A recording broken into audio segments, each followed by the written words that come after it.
Welcome to Screen Riot. Today we're taking a look at the 2000 film Men of Honor. Carl Brashear is an ambitious sharecropper who joins the U.S. Navy to become the world's first black master diver. But as he works through the diving training school, the bitter and racist Master Chief Billy Sunday sets out to make Carl's journey as difficult as possible. Despite the entire Navy doubting his potential and sabotaging all of his training, the determined Carl proves that he can overcome the discrimination around him. I wonder if you guys feel like this too. This is one of the first movies I watched, and scene to scene, I said, "Oh, I really like this movie. This is a great scene." Followed up by what I felt was a overly dramatic, corny scene. Followed up by a scene I really liked. Followed up by a scene that was overly dramatic and corny. Repeat for the entire movie. That's kind of how I felt watching this. I would say it's a feel-good movie, but only at the very end, like when he made those 12 steps and he proved to everyone that he can still, be an active duty with a missing leg. The rest of the movie, man, he had to fight tooth and nail to get where he was. I mean, it wasn't this was probably the hardest thing that anybody's had to go through. Fight racism and fight, the establishment of the Navy. And the people around you going, just settle. It's fine. Just settle. It's okay. Yeah. We're proud of you. And he's like, no, I'm not proud of myself. It's like I had a goal. This is my goal. Yeah. He had a goal, and it was to become Master Chief, and he wasn't stopping until he made Master Chief. So I originally saw this movie in theaters when it came out in 2000. And I remember liking it then. So this is like a second watch for me, and I forgot a lot about it. I don't know if I'm just kind of tired of this type of movie. Like it's very formulaic, like it's not really surprising. Like honestly, the only thing that's surprising in the movie to me is when he gets his leg chopped off. Like there's nothing that it can go wrong. Like there's a lot of things that went wrong, but it was a movie that it was just like he's always gonna win. Right. Like he's never gonna fail. Like so, this is a story about how Carl Bashir got to where he is today, and yeah, he went through a lot of troubles, but he never failed. Like he always completed that task. Like that one scene where he had to assemble the pipe underwater, but they gave him the bucket of tools that were ripped, and so all the tools and all the bolts and everything was scattered across the ocean floor. And so you're thinking, oh, okay, well, there's no way that this guy can build this thing, in pitch darkness. And of course, he did it, and he was successful. And so it's like, okay, well, if he can do that, he can pretty much do anything, and there's no failure in this movie. The movie making itself doesn't wow me. Mhm. It's the story is what wows me, and Sure. the fact that this is a real life person wows me. But it's a very, dare I say, bland movie making. I don't know about you guys, but this is in the same line. I got real tired of those dramatic stings they put in there Yes. with the cue the music. It's kind of what I think I feel what Justin's putting down there. It's like, here comes the big dramatic sting music with the victory. March ahead to the next piece. And goes back to what I said. It's like good scene, good scene, good scene. Oh, for the love of God. Okay. Good scene, good scene. Honestly, anything with Charlize Theron in it, I might cut it out. I didn't recognize her. I knew it was her just because of the titles. That's She has all I like knew. second billing. Yeah. Yeah, it's really weird. And I mean, the movie is carried by, honestly, the De Niro makes the film. I mean, Cuba Gooding Jr. Yeah, he did good. He did great. But if De Niro wasn't in it, I don't think it would be half as a good a film. It wouldn't be as entertaining. Let's put it that way. John, I think you. Sure. I was gonna say, John, I think you misspoke. You meant to say Scuba Gooding Jr.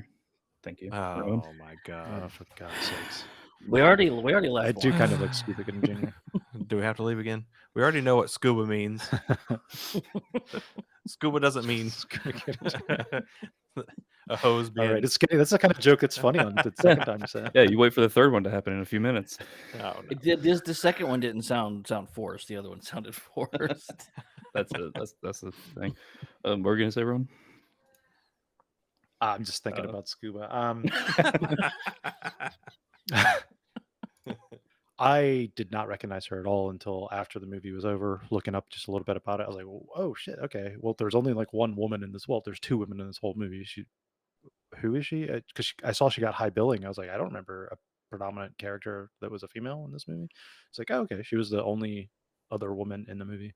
And it's like at She the does very absolutely nothing. beginning, like when we first meet her, I was thinking, oh, okay, is she just being, you know, kind of like vindictive against her husband? She's going to be like, hey, I was kind of fooling around with the guy that you're wanting to kick off the Navy, like when they were walking into the bar.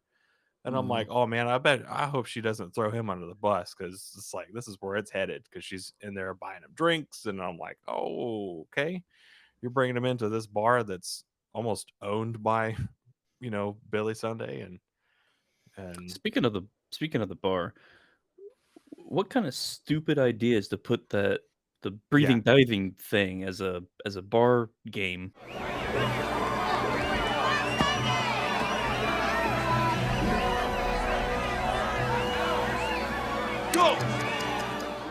because all they did was they just went underneath this cloth with the helmet that's a brass helmet, and then for some reason that turns into a vacuum when there's water inserted to it.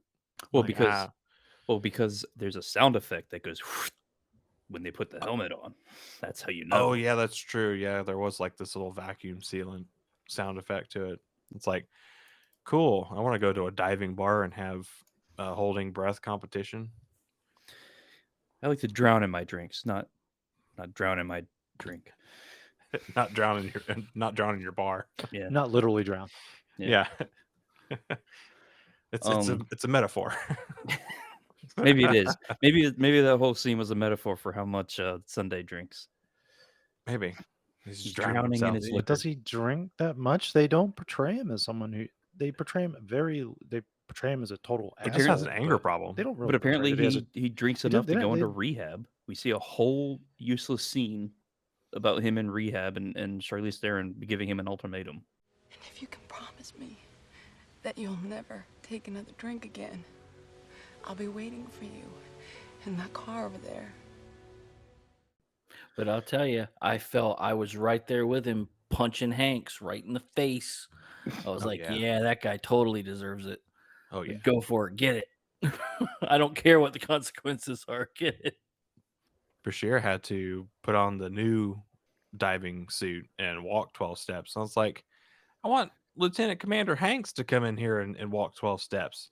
Like you're running this new Navy. Like get your ass in there and walk 12 He's steps. he's too Well, tiny. That suit would have ate him up. He wouldn't have been able to see out the yeah. little hole in the hole in Because the he's helmet. yeah, he's over there like, see, the guy with one leg can't do it. Meh." I'm yeah. like, I you love do Captain it. Hanks. I thought he was You great. do it. I thought Captain Hanks was absolutely fantastic. You need that like a little bit of macho, but also a little bit of weaselness in a bad guy, and Mhm. I thought he played it perfectly. Oh yeah, the Yeah. acting was great in Yeah. it. Okay, well, we need to decide if we are going to stream it or skip it.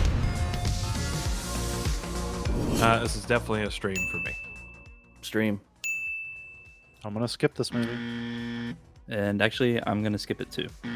So there you have it. We can't recommend or not recommend Men of Honor because we're stuck 2-2 on it. So go ahead and watch it at your own risk.